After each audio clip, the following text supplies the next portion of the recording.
And now for this week's Life Ninja lesson. Lesson number 9. Reframing and the power of and. In life, there are plenty of events that are unpleasant.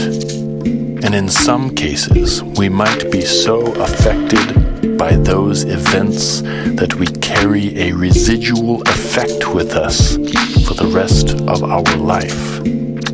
For example, let's say we went on a fishing trip when we were little and we fell off the boat. As we sat bobbing in the water, wearing our life jacket, we could feel the deep, dark immensity of the water below us. Although we knew we would not sink because of our life preserver, knowing that we could not swim was terrifying.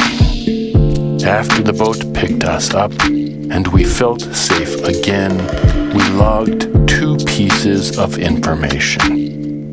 The first was that our life jacket saved us, and the second was that water is dangerous and to be feared.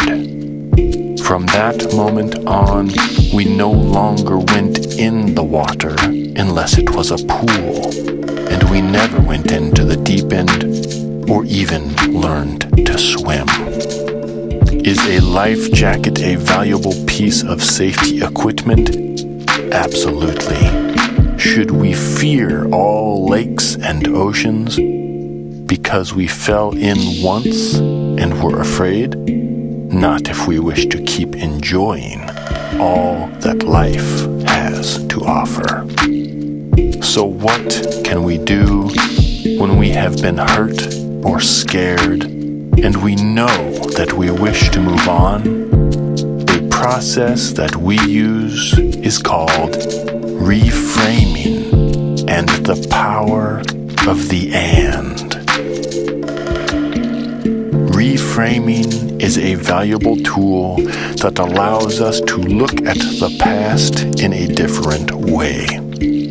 We can't change the past.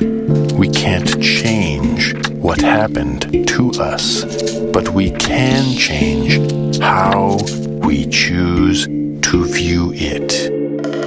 The power to choose how we think and feel about a thing is indeed our greatest power.